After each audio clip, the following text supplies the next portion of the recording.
The hated Bashar al-Assad regime in Syria has fallen.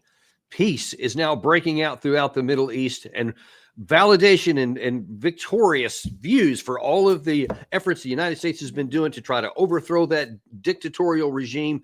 And now the people of Syria are finally going to have the peace they have always longed for. Or at least that's the version that a lot of people in the West want to tell you. As a matter of fact, they want to go even further, and they want to see this is the validation of why the use of force is so important. And you just got to keep doing more of it, and even more good things will come. We'll see about that. But to try to make sense of what actually is going on, as opposed to these crazy narratives that are rolling around, we have one of the absolute best Middle Eastern sources, somebody who was an ambassador to Saudi Arabia in the region, Ambassador Chaz Freeman. Mr. Ambassador, as always, welcome back to the show. Glad to be with you, Danny. Well, listen, I've really been looking forward to this one because I've been seeing a lot of the statements coming out of a number of high-level U.S. officials and pundits who self-style themselves as being experts. But some things just don't quite seem right to me. So I've been looking forward to having you on today. And one of the first things I want to look at is who is this al-Jolani, al-Jolani, who's the leader of the HTS group that really launched this lightning strike that in basically a week completely unseated Bashar al-Assad. Now, looking at a lot of the things that are said in public, there was a CNN interview with him 4 or 5 days ago, to where he looks very rational, very calm. He's talking about, hey, in the past, I used to be, this kind of a firebrand or so, but, over time I have moderated. And listen, we're going to protect the Druze, the Christians, all the minorities. We just want good governance. That's what this is all about. And so he's being hailed in many parts of the Western world as, okay, well, great. This is somebody that's really good. But as we were talking about before we came on the air, you said there's a little more to the story than that. He is 42 years old. He spent some time in a prison in Iraq under our auspices. He was a participant in beheading people earlier. He is a very clever politician, obviously. He's put together a plausible story. And as you said, suddenly these terrorists, and we have a $10 million bounty on his head. I mean, is this a great country or not? We can simultaneously have a bounty on his head and then offer him money to help reconstruct Syria. I mean, you can't get any better than that. But this movement that he heads, which now sounds very reasonable and which some people in the West have embraced as liberal, democratic-minded jihadis, sort of a contradiction in terms, if you will, is really unknown. He's saying all the right things. I think there are a number of things we need to bear in mind. One is, with a lot of help from the Turks and the Israelis, and I presume us as well, he built a very modern conventional fighting force. These were not insurgents. They had tanks, they had artillery, they had drones from Ukraine. Ukrainians obviously being happy about doing something to knock the Russians out of a place like Syria. And the speed with which he advanced was aided by the fact that the Bashar al-Assad government had essentially rotted from within.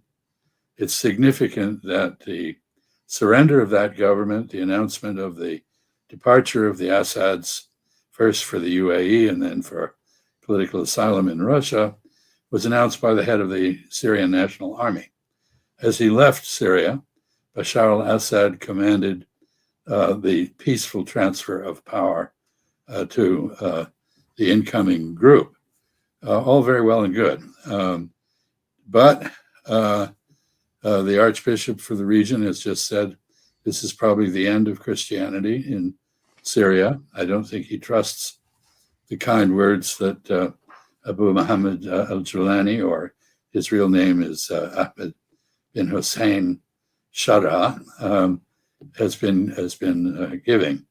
And I think there probably is great fear in the Alawite community, which was the clan that the religious group that the outgoing Bashar al-Assad family belonged to, and which they favored, they must be very frightened now of retribution. So I don't think we know what's going to happen. But one thing, several impacts are obvious. First, this is a hardline Sunni government, whether it's kind to Christians, Druze, Jews, and Shia or not. It is anti-Iranian. It therefore serves the Israeli purpose of breaking the logistical supply lines between Iran and Lebanon, Hezbollah. Hezbollah has withdrawn from Syria. So have the Iranians. And this is therefore something new and different, and we don't know how it's going to evolve.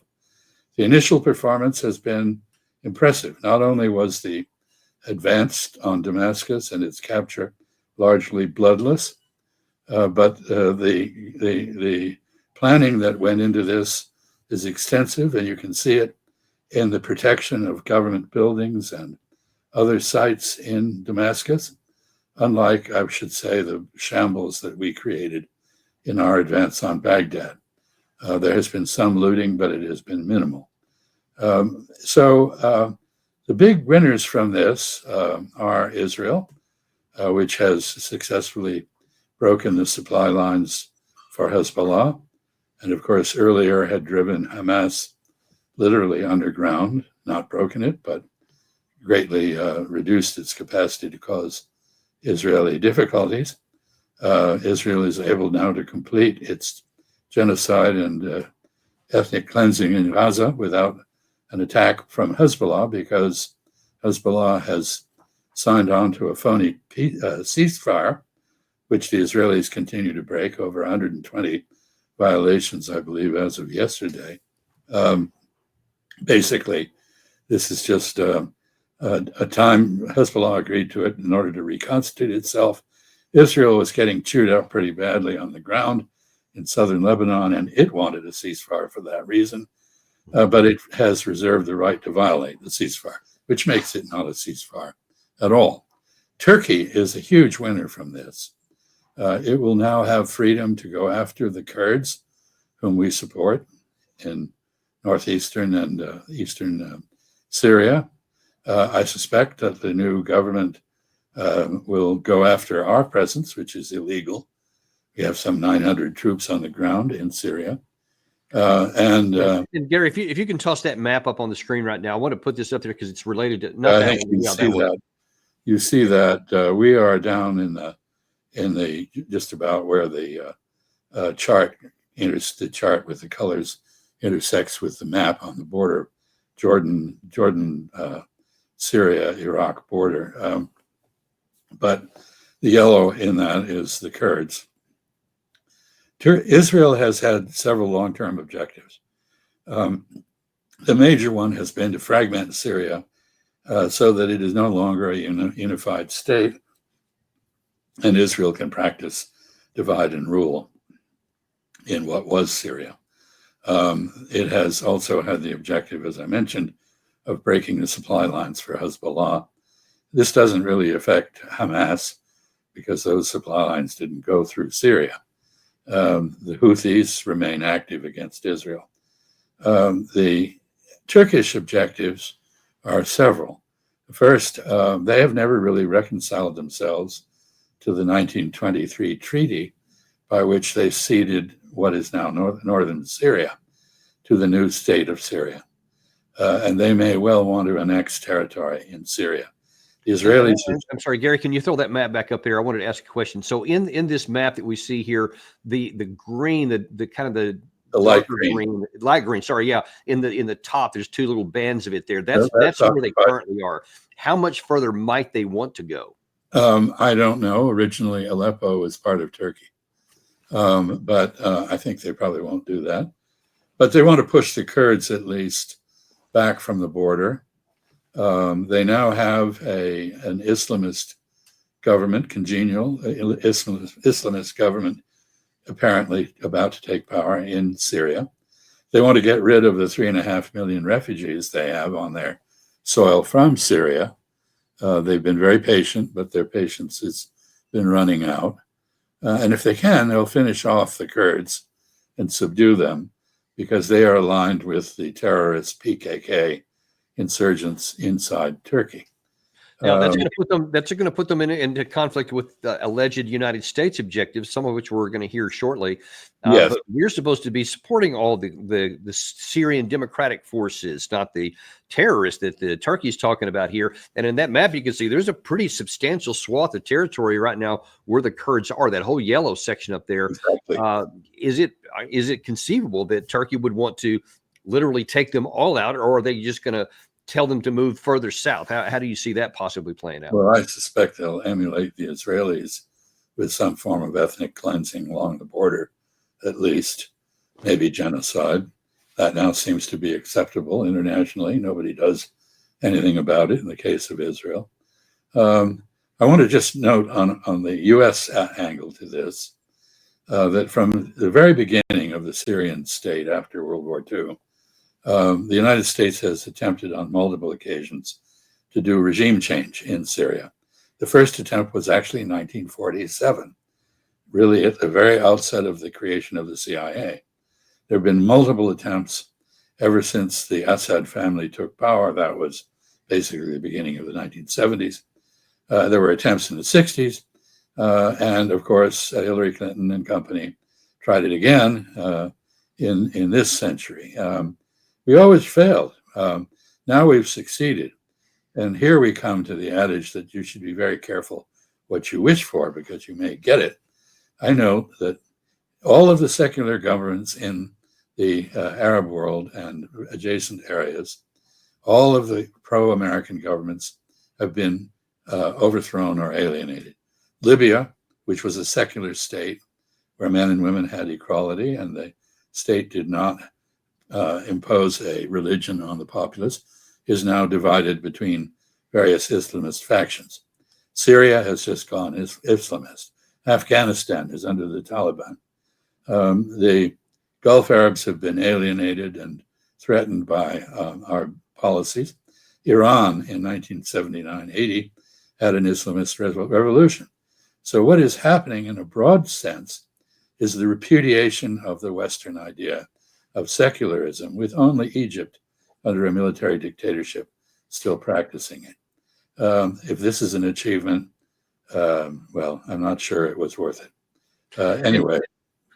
And let me ask you, on that topic, what do you think the impact is going to be? We're going to look at some of these other actors in a minute, but specifically on the other regimes in the area. Let's say Saudi Arabia, Egypt, and Jordan. We'll start with those three. What impact will this have on their governance and anything internal to their rule?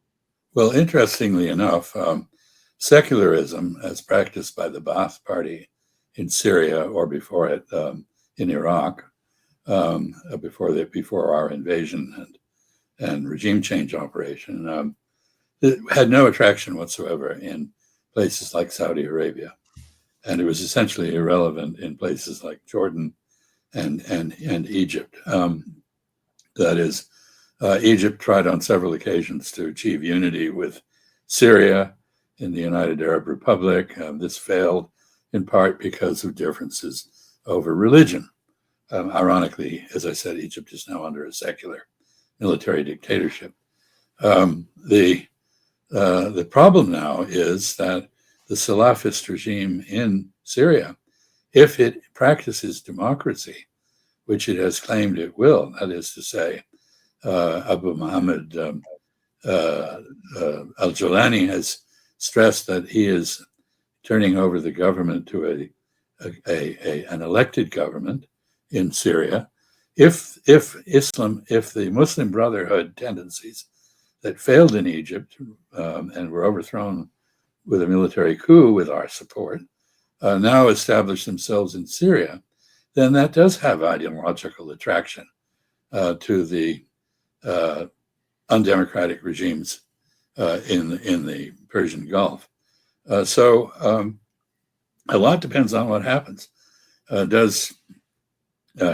does this new regime do? Does it persecute all the religious minorities who inhabit Syria, the Christians, the Druze? There's still a substantial Jewish population in Damascus. What's it going to do with these groups? What about the Alawites and other Shia? Right. We don't know. And we also don't know whether they're seriously going to try to introduce an Islamist democracy, which I'm sure the Turks will favor. And the Turks have now got great influence in Syria. I want to note also that in the last days of the Bashar al-Assad government, both Turkey and Russia, on multiple occasions, attempted to persuade Mr. Assad to make peace with the jihadis, and he declined. He basically controlled 70% of Syrian territory, and he thought it was up to the other side to compromise, not him. Now he's gone. And I think one of the reasons he's gone is basically his patrons, Turkey and Russia, and especially Russia, gave up on him. And Iran proved powerless to help him.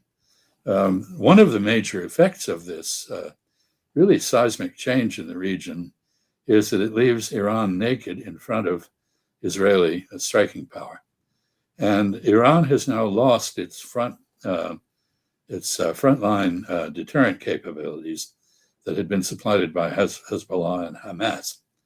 And it is now directly confronting Israel.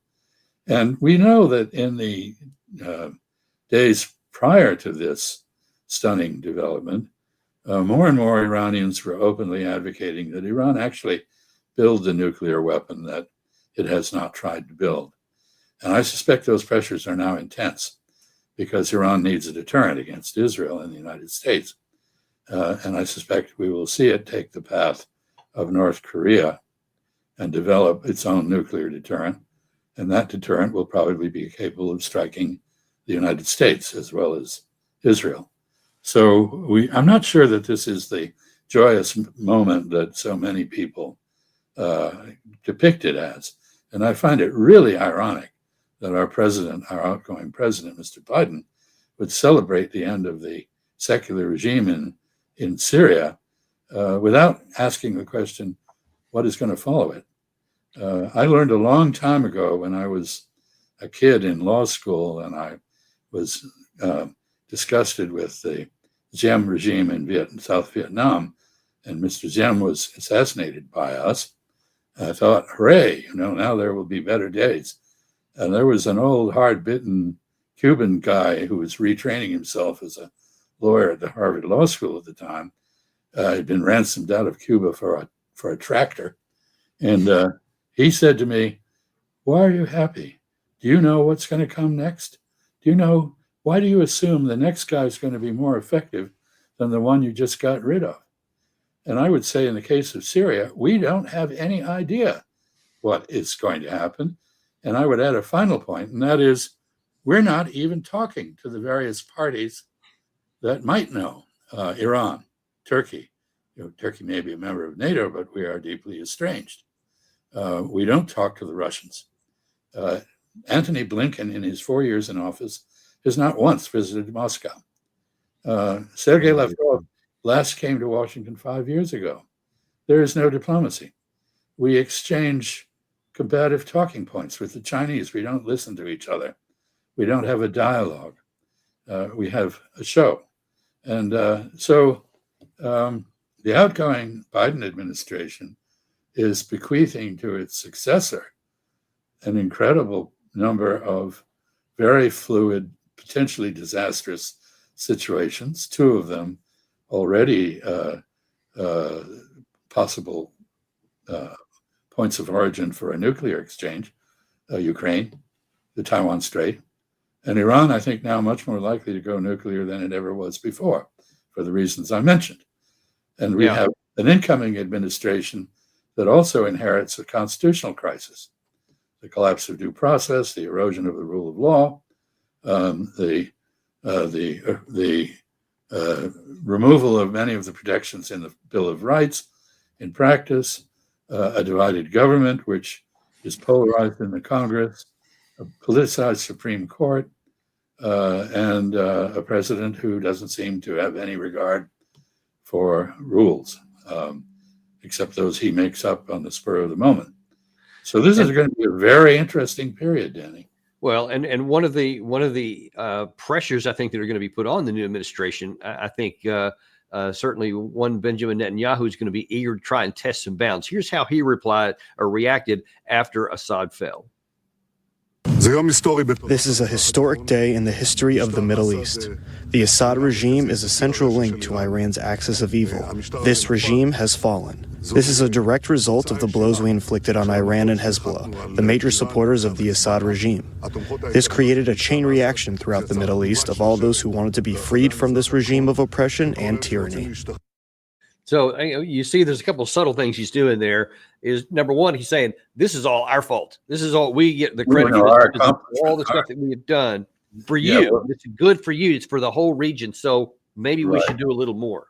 No, I think the other part of this, which he doesn't mention, is Israel immediately took advantage of this by seizing more territory in Syria, taking it from the UN, which had a UN Security Council mandated peacekeeping force on the Israeli-Syrian border. They had a DMZ, a demilitarized zone. Israel seized that. That is a total contravention of international law, and once again giving the Security Council the bird, which Israel seems to like to do. It has Gary, among can you other bring things, that map up that shows where the area he's talking about?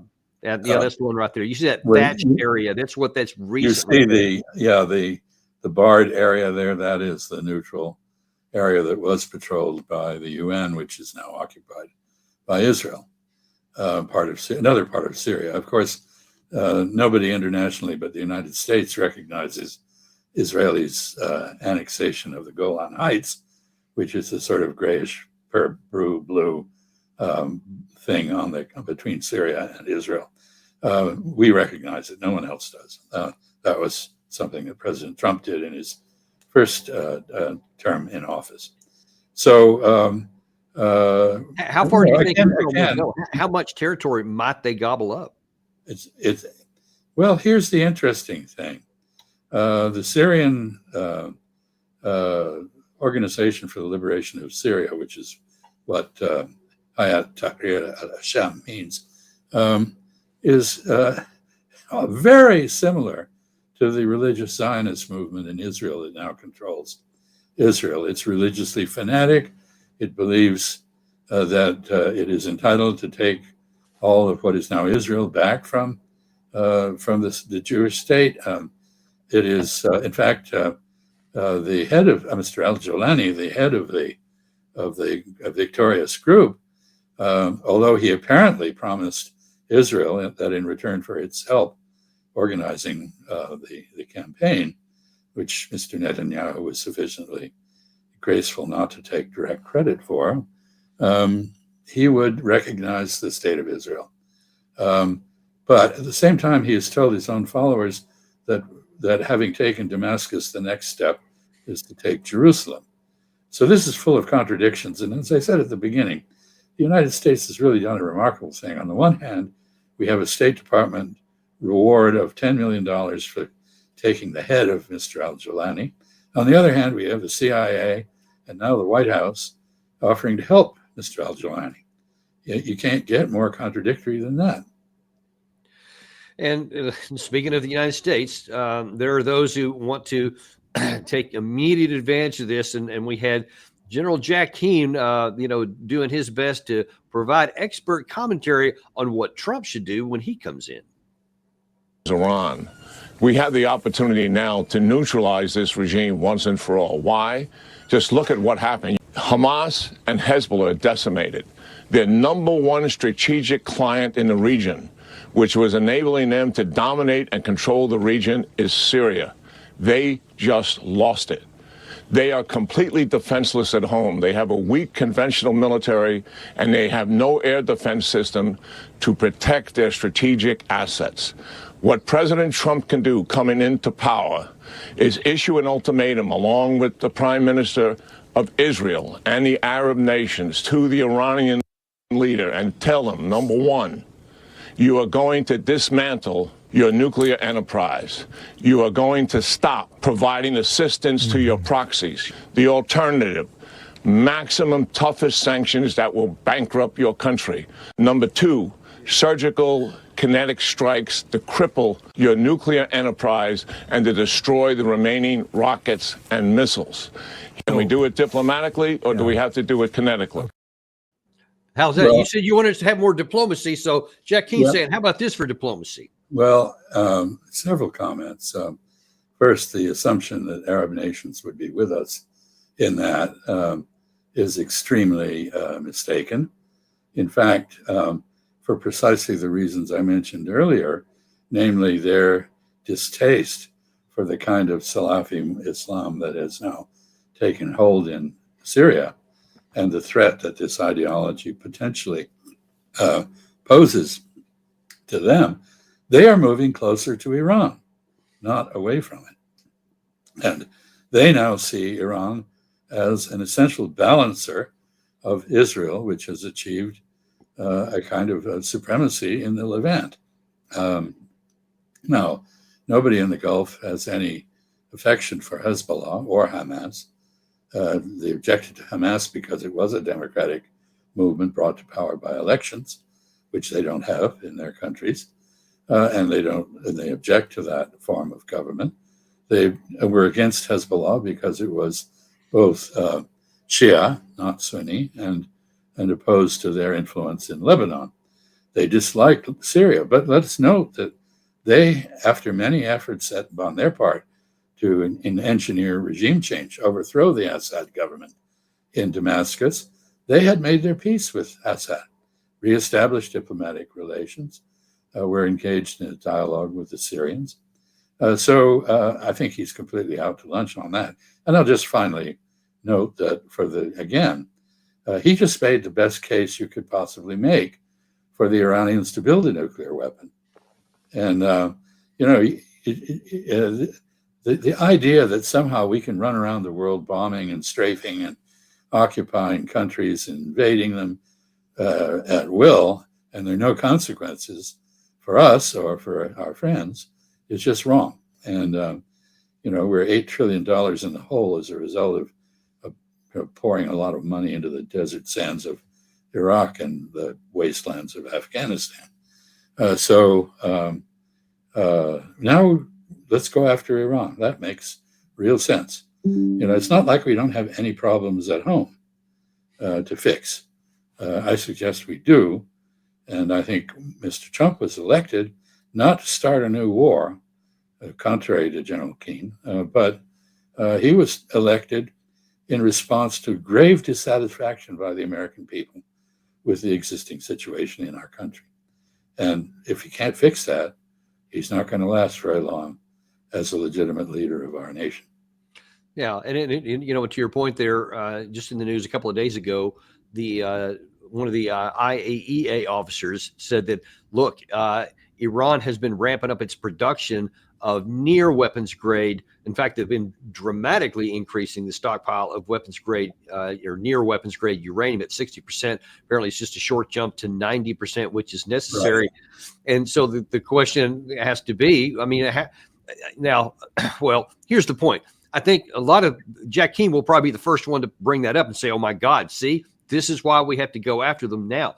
So how can Iran try to navigate where they are with, as you just artfully described, the fact that they've been eviscerated personally? Now all of their support structures with their proxies has also been gutted.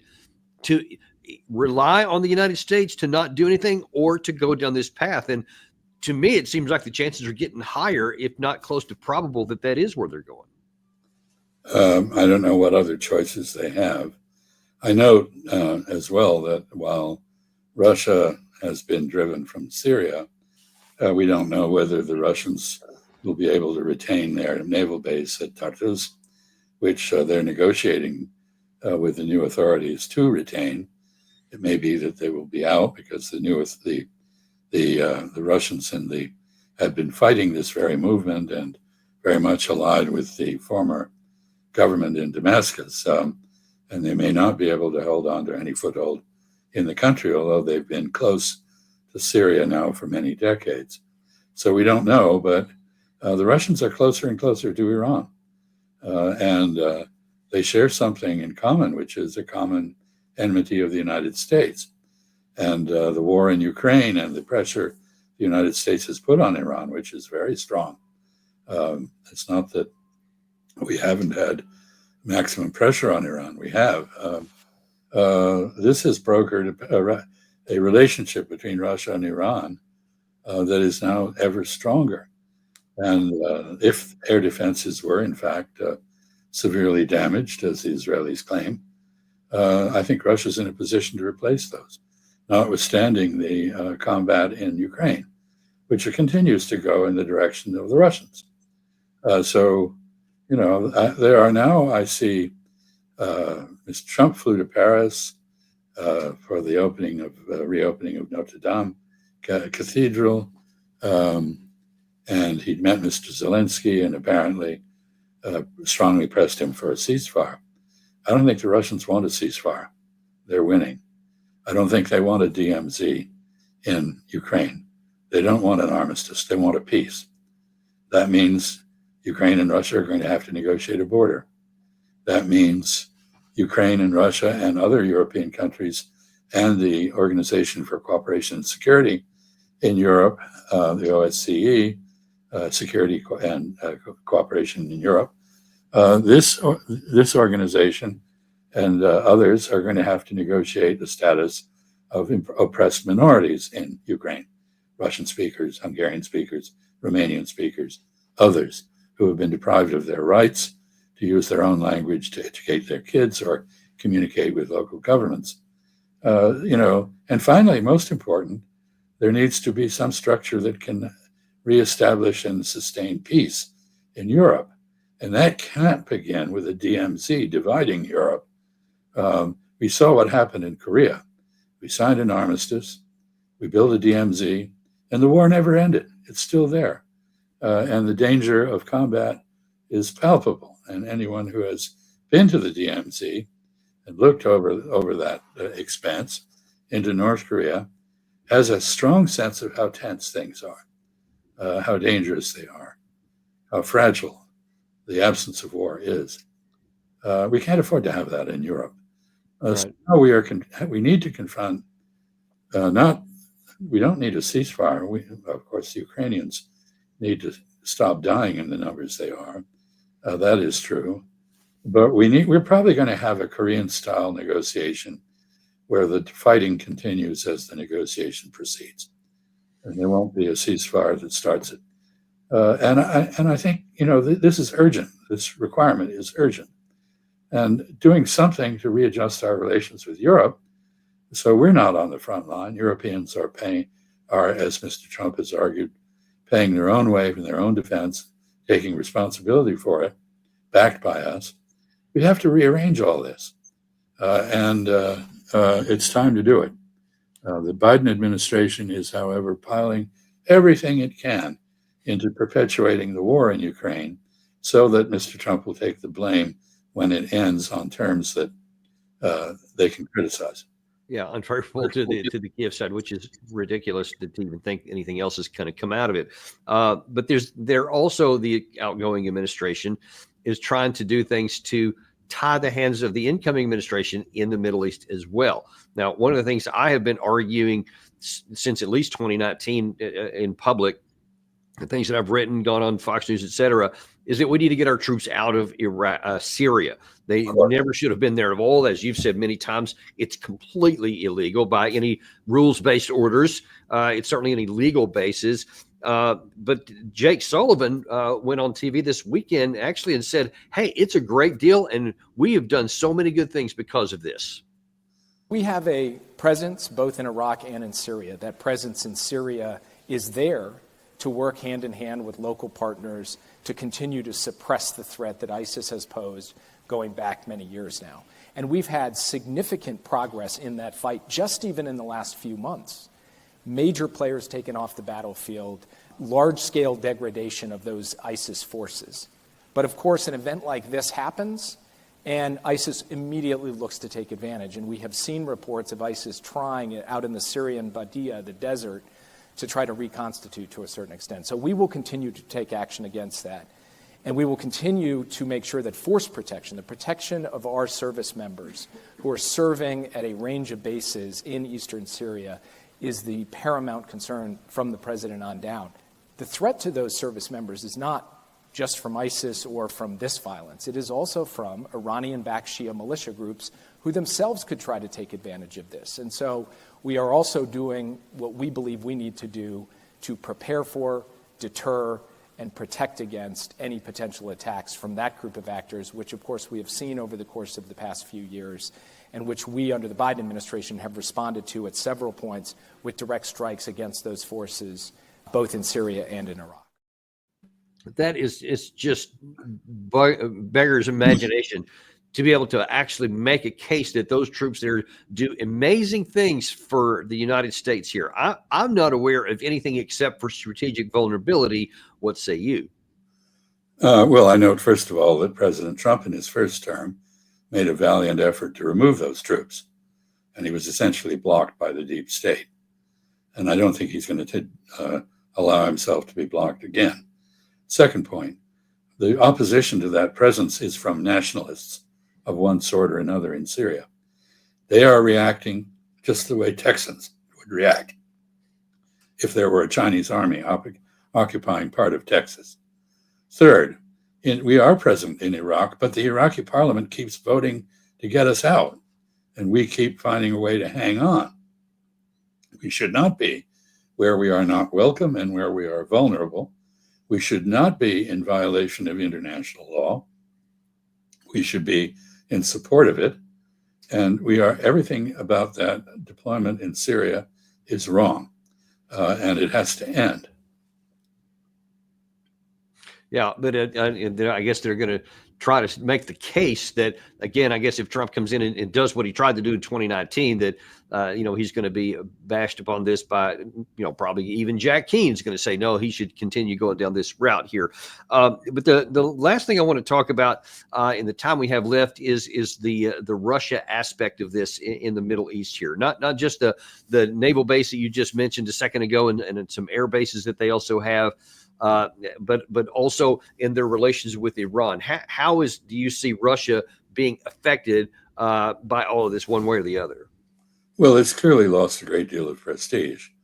Its intervention in Syria was limited, but had an enormous effect. It made Russia, in many ways, the go-to country for many diplomatic purposes in the region. Unlike Mr. Sullivan, who appears to conceive of foreign policy as a purely military exercise, talking about force protection and working with local partners to have a U.S. presence illegally in another country. The Russians are very conscious of the geopolitical dimensions of and implications of their military presences in the region. That presence in Syria has just ended, basically. Even if they retain the bases, they're not going to be in league with the government in Damascus, which has no reason to love them, nor they it. Under Russian policy, the group that has just taken power, like it's exactly the same as the United States, is branded as a terrorist group. And until proven otherwise, the Russians are going to continue to regard it as such. So I think they've lost a serious foothold. What is the alternative foothold for them? It is a strengthened relationship with Iran. And so they're not going to leave the Middle East. We have successfully cut them off from much of their relationship with Europe, and they have turned to China, India, and the Middle East and Africa. They're active in all of those places. They're not going to stop being active, and Russia's not going to disappear from the region, although it will not be in Syria. And it may, as I suggested earlier, given the recalcitrance of Mr. Assad, his refusal to negotiate peace with other factions in Syria, they may feel well rid of him. And, he'll have a nice dacha somewhere outside Moscow or in Sochi or someplace in Russia. I don't think we're going to hear much from him again. But Syria will have its politics. A final point here, and that is there are reasons to be delighted, as many Syrians are, perhaps most of them, about the demise of the Assad government and regime, for many reasons. I'll just tell you a story. The first time I went to Syria, I was in Saudi Arabia, and I asked a Syrian Saudi friend what I needed to know about Syria before I went. And he said, well, do you know about the Special Forces Olympics? I said, I didn't know about those. No, he said, every 4 years, the commandos of the world's armies get together and they have a contest to see who is the most proficient at special operations. And this year, he said, it came out as a tie, the Russians, the Americans, and the Syrians. It was the Soviets still then. And he said, so they set up a contest. They all assembled at the edge of a forest, and they were told to go into the forest and catch a rabbit with their bare hands. And after a little while, the Soviet came out holding a rabbit by the ears, and then the American came out holding a rabbit by the ears, but the Syrian didn't come out. And so the sun began to go down. They began to get quite worried what had happened to him. They went into the forest and they found him holding a donkey by the ears, beating it and saying, confess you are a rabbit, confess you are a rabbit. This is kind of it was just seen overthrown. And, good riddance to it on that level. But its removal opens Pandora's box in terms of what could happen in future in Syria and between Syria and its neighbors. So I think we should be very cautious and vigilant, not jubilant, not complacent, and not see what has happened as the vindication of anything we did.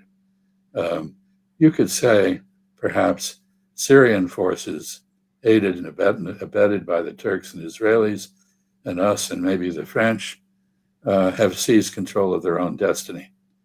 But we don't know what their plans for that destiny are. And I don't think we have good channels of communication, despite our clandestine involvement in this enterprise. Yeah, I have full confidence that we will do almost the opposite of what you suggested, that we will take all the credit in the world for this thing happening and say this validates continued regime change operations. And then when it goes south, if it does go south, then, well, that's somebody else's fault. But unfortunately, I doubt we'll learn any lessons from this. But I guess we have to keep hoping that, who knows, maybe this time it'll be different. For the people of Syria, I especially hope that this time is different so that they at least have a chance to just breathe without always worrying about being oppressed or killed by some faction or another.